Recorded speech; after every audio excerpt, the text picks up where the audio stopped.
ഹോസ്പിറ്റലിലെത്തിയതും കാറിൽ നിന്ന് ഇറങ്ങാൻ തുടങ്ങിയതായിരുന്നു ധ്രുവും വൈകിയും. അപ്പോഴാണ് എബിയുടെ കോൾ അവരെ തേടി വരുന്നത്. ധ്രുവ് കോൾ അറ്റൻഡ് ചെയ്തത് മാത്രമേ അവന് ഓർമ്മയുള്ളൂ. പിന്നീട് അവിടെയെല്ലാം എബിയുടെ തെറിവിളിയായിരുന്നു അവിടെ മുഴങ്ങി കേട്ടുകൊണ്ടിരുന്നത്. ധ്രുവ് പെട്ടെന്ന് വൈകിയുടെ 2 ചെവിയും പൊത്തിപ്പിടിച്ചു. ധ്രുവ് എബിയോടായി പറഞ്ഞു, "ഡപ്പുല്ലേ, ഫോൺ സ്പീക്കറിലാണ്" എന്നും പറഞ്ഞ് ധ്രുവ് അലറി. "ഡത്തിണ്ടി പറയണ്ടേ, എൻ്റെ പെങ്ങളുടെ മുഖത്ത് ഞാൻ ഇനി എങ്ങനെ നോക്കും?" അത് കേട്ടതും വൈഗ വാപ്പൊത്തി ചിരിച്ചു. "നീ വിളിച്ച കാര്യം പറയടാ." അത് കേട്ടതും എബി പറഞ്ഞു തുടങ്ങി. "ഡാ ധ്രുവേ, നീ ഇവിടെ നിന്ന് പോകുമ്പോൾ ഒരു താടകയും കുടുംബത്തിനെ ഇവിടെ ആക്കിയിട്ടല്ലേ പോയത്?" ധ്രുവ് തിരക്കി. "അതിനിപ്പോൾ എന്നതാടാ?" "അത് തന്നെയാടാ പ്രശ്നം. അവളില്ലേ, അവളുടെ ഓരോ നോട്ടവും സംസാരം എന്നെക്കൊണ്ട് പറ്റില്ല മോനെ. എബി പല പെൺപിള്ളേരെയും കണ്ടിട്ടുണ്ട്, നോക്കിയിട്ടുമുണ്ട്. പക്ഷേ ഇവള് നമ്മൾ വിചാരിക്കുന്ന പോലുള്ള ഒരാളല്ലടാ. എൻ്റെ ആമിക്കൊച്ചല്ലാതെ ഒരുത്തിയും എന്നെ നോക്കണ്ട. ഈ എബി ആമിക്കുള്ളതാണ്." "ഓക്കേടാ, അതിനിപ്പം ഞാൻ എന്നതാ വേണ്ടത്?" "ഓ സോറിടാ മോനെ, പറയാൻ വന്നത് ഞാൻ പറഞ്ഞില്ല. അവളെ ഈ ഓഫീസിൽ മാത്രമല്ല പ്രതിഷ്ഠിക്കാൻ പോകുന്നത്, നിൻ്റെ വീട്ടിലുമാണ്." അത് കേട്ടതും വൈഗയും ധ്രുവും ഒരുമിച്ച് ഞെട്ടി. വൈഗ ധ്രുവിനെ തന്നെ അങ്ങനെ നോക്കിയിരുന്നത് കേട്ടത് ഇഷ്ടപ്പെടാത്തതുപോലെ. "എബി, നിന്നോടാരാ ഇതൊക്കെ പറഞ്ഞത്?" "അത് കീർത്തിയും അവളുടെ അമ്മയും തമ്മിൽ സംസാരിക്കുന്നത് ഞാൻ കേട്ടു." "പൊന്നു മോനെ ധ്രുവേ, അവിടെ നീയും ഞാനും നമ്മുടെ 4 ആൺപിള്ളേരും മാത്രമാണ് അവിടെയുള്ളത്. അവളെപ്പോലുള്ളതിനെയൊന്നും വീട്ടിൽ പോലും കയറ്റാൻ കൊള്ളില്ല. അതുകൊണ്ടേ ഞാൻ പറഞ്ഞു വരുന്നത്, അവളെ നമുക്ക് ഓഫീസിൻ്റെ ഹോസ്റ്റലിലാക്കി വീട്ടിലേക്ക് പോകാം." അതിന് ധ്രുവ് ഒന്ന് മൂളി. "ശരി, നീ എപ്പോൾ വരും?" "അതെബി, ഞാൻ വരാൻ വൈകും. നീ അവരോട് സംസാരിക്ക്. ഒന്നും നോക്കണ്ട, ചുട്ട മറുപടി കൊടുത്തേക്ക്. ഞാൻ പറഞ്ഞത് നിനക്ക് മനസ്സിലായോ?" "ഓക്കേടാ, ശരി, ബൈ."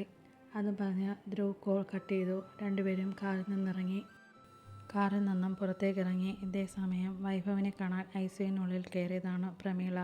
സ്വന്തം മകൻ്റെ അവസ്ഥ അവർക്ക് നന്നേ നോവുണർത്തി. പ്രമീള പതിയെ അവനെ വിളിച്ചു.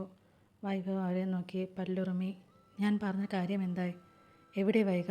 അത് കേട്ടതും അവർ ഒന്ന് പരുങ്ങി. "നിങ്ങൾ രണ്ടാളും ഇവിടെയാണെങ്കിൽ വീട്ടിൽ അവൾ തനിച്ചല്ലേ?" എന്തോ പറയാൻ വായ തുറന്ന പ്രമീള പറയാൻ വന്നത് വിഴുങ്ങി. എന്തെന്നാൽ സ്വന്തം മകൻ്റെ സ്വഭാവം തന്നെ കാരണം. "നീ വിഷമിക്കേണ്ട മോനെ, അവളിപ്പോൾ വരും." "എപ്പോ?" വൈഭവ് അലറി. "അത് മോനെ, അവൾക്ക് നല്ല സുഖമില്ലായിരുന്നു." അത് കേട്ടതും വൈഭവിൻ്റെ മുഖം ചുളുങ്ങി. അവൾക്ക് എന്താ പറ്റിയത്?" പ്രമീളയ്ക്ക് നന്നായി വിറഞ്ഞു കയറി. അവൻ്റെ ചോദ്യം കേട്ടില്ലേ? ഈ അവസ്ഥയിലും അവളോടാണ് സ്നേഹം. ഇവിടെ മനുഷ്യൻ കഴിക്കാതെയും കുടിക്കാതെയും കിടന്ന് നോക്കിയിട്ട് എന്ത് പ്രയോജനം? അവർ പല്ല് കടിച്ചുകൊണ്ട് വൈഭവിനെ നോക്കി. "തള്ളേ, നിങ്ങളോടല്ലേ ഞാൻ ചോദിച്ചത് അവൾക്ക് എന്താ പറ്റിയതെന്ന്?" "അവൾക്ക് വയറുവേദനയാണ്." അങ്ങനെ പറയാനാണ് അവർക്കപ്പോൾ തോന്നിയത്. അവർ സംസാരിച്ചു കൊണ്ടിരിക്കുമ്പോൾ നേഴ്സ് വന്ന് പറഞ്ഞു, "വിസിറ്റിംഗ് ടൈം കഴിഞ്ഞു, പുറത്തു പോകണമെന്ന്." അത് കേട്ടതും പ്രമീള ദേഷ്യത്തിൽ പുറത്തേക്ക് നടന്നു. വൈഭവ് സിസ്റ്ററിനോടായി പറഞ്ഞു, "സിസ്റ്ററെ, എൻ്റെ പെണ്ണിപ്പോൾ വരും, ഒന്നകത്ത് കയറ്റണേ." അതിന് മറുപടിയായി സിസ്റ്റർ ഒന്ന് ചിരിച്ചുകൊണ്ട് അവിടെ നിന്നും പോയി. പുറത്തിറങ്ങിയ പ്രമീള ഉച്ചത്തിൽ ബഹളം വയ്ക്കാൻ തുടങ്ങി. "രാമേട്ടാ, അവളെവിടെ? അവളെ തന്നെയാണോ നിങ്ങൾ കോൾ ചെയ്തത്? ഇവൾ ഇങ്ങ് വരട്ടെ, അവൾക്ക് ഞാൻ വെച്ചിട്ടുണ്ട്. എത്രയും വേഗം അവരുടെ എൻഗേജ്മെൻറ്റ് നടത്തണം. അവൾ അഴിഞ്ഞാടിയതൊക്കെ മതി." അത് പറഞ്ഞു കഴിഞ്ഞ് നേരെ നോക്കിയ പ്രമീള കാണുന്നത് തങ്ങളുടെ അടുത്തേക്ക് നടന്നു വരുന്ന വൈഗയാണ്. അവർക്ക് ദേഷ്യം ഇരച്ചു കയറി. വൈഗ ആരെയും നോക്കാതെ ഐസിയുവിൽ പെർമിഷൻ എടുത്ത് അതിനുള്ളിലേക്ക് നടന്നു. ഇതും കൂടിയായതും പ്രമീളയുടെ ദേഷ്യം ഉച്ചസ്ഥായിലായി. വൈഭവിൻ്റെ അടുക്കലായിരുന്നു.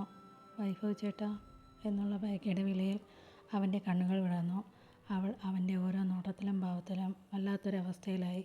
കുറച്ച് നിമിഷങ്ങൾ അങ്ങനെ കടന്നുപോയി. അപ്പോൾ തന്നെ ഒരു നേഴ്സ് വന്ന് വൈഗയോട് പുറത്തു പോകാനായി ആവശ്യപ്പെട്ടു. അവൾ പോകാൻ എണീറ്റതും അവൻ്റെ വേദനയെല്ലാം മറന്ന് വൈഗയുടെ കയ്യിൽ പിടുത്തമിട്ടു. "വേണ്ട" എന്ന് ഉറക്കെ അലറി. അത് കേട്ടതും കുറേ സ്റ്റാഫുകൾ ഓടി വന്നു ബലമായി അവൻ്റെ കൈ വേർപെടുത്തി. വൈഗ വേഗം പുറത്തേക്ക് നടന്നു.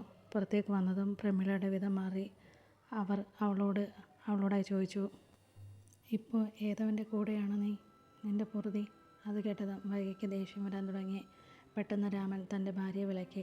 "ഡീ, ഇതൊരു ഹോസ്പിറ്റലാണ്, എല്ലാവരും ശ്രദ്ധിക്കുന്നുണ്ട്. നാളെ നിൻ്റെ മകൻ്റെ കൂടെ ജീവിക്കേണ്ടതാണ് അവൾ." പ്രമീള നിർത്താൻ ഉദ്ദേശമില്ലായിരുന്നു. അവർ വൈകയെ ഓരോ കുത്തുവാക്കുകൾ പറഞ്ഞുകൊണ്ടിരുന്നു. വൈകയുടെ കണ്ണുകൾ നിറഞ്ഞു. അല്ല പിന്നെ, എങ്കിൽ ഇവൾ പറയട്ടെ. എൻ്റെ മകൻ ഹോസ്പിറ്റലായിട്ട് ഇന്നേക്ക് 2 ദിവസമായി. അവൾ എവിടെ പോയി കിടക്കുമായിരുന്നുവെന്നും എവൻ്റെ കൂടെ ആയിരുന്നുവെന്നും കുന്തം വിഴുങ്ങിയ പോലെ നിൽക്കാതെ ചോദിക്കും മനുഷ്യ അവളോട്. അതെങ്ങനാ? തന്തയും തള്ളയും നന്നായാലേ ജനിച്ച മക്കൾ നന്നാകൂ. അത് കേട്ടതും വൈക തലയുയർത്തി അവരെ നോക്കി. എന്നിട്ട് അവരോടായി പറഞ്ഞു, വളർത്തു ദൂഷ്യത്തിൻ്റെ ആകും അല്ലേ അമ്മായി സ്വന്തം മകൻ ഇങ്ങനെ കിടക്കുന്നത്.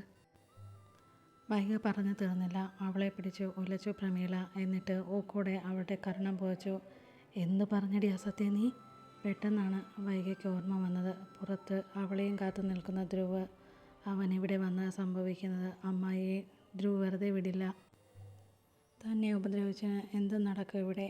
അവരുടെ ചുറ്റിനുമായി ആൾക്കാർ തടിച്ചുകൂടി. അവൻ്റെ റെപ്യൂട്ടേഷൻ, അവൻ്റെ പദവി, പേര് എല്ലാം ചർച്ച ചെയ്യപ്പെടും. അതൊന്നും തന്നെ അവൾ ആഗ്രഹിച്ചില്ല.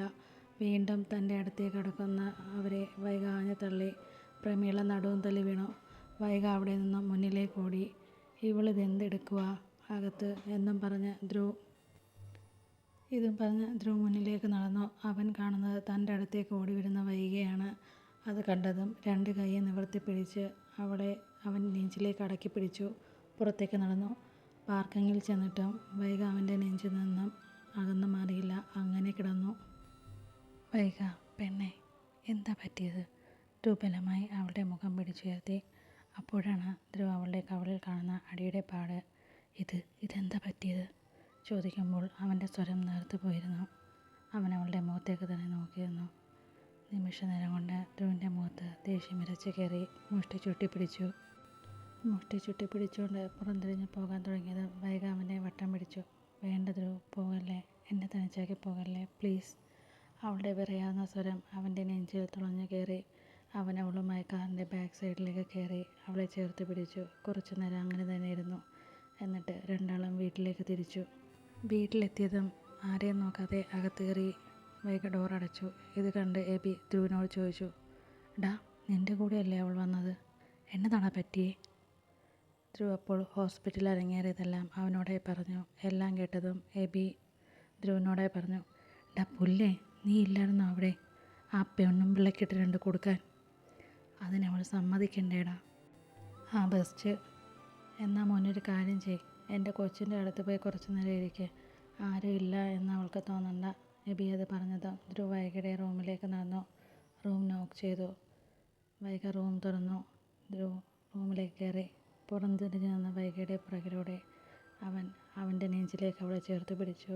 കുറച്ച് നിമിഷങ്ങൾക്ക് ശേഷം അവൻ അവളെ എടുത്ത് അവൻ്റെ മടിയിലായി ഇരുത്തി കൂടെ കരുതിയിരുന്ന ഐസ് പാക്ക് അവളുടെ കവിളിലായി ചേർത്ത് വെച്ചു. അവൻ്റെ ഉള്ളം വിങ്ങുന്നുണ്ടായിരുന്നു.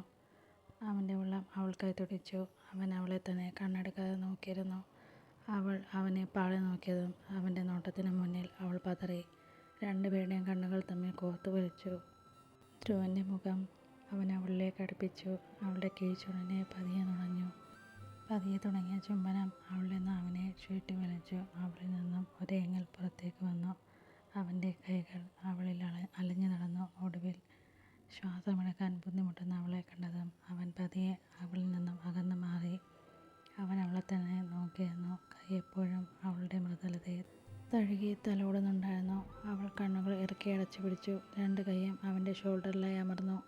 അവളുടെ ചുവന്നു കയറുന്ന മുഖവും വിറയ്ക്കുന്ന ചുണ്ടുകളും അവനെന്ന പുരുഷനെ ഉണർത്താൻ പാകത്തിനുള്ളവയായിരുന്നു.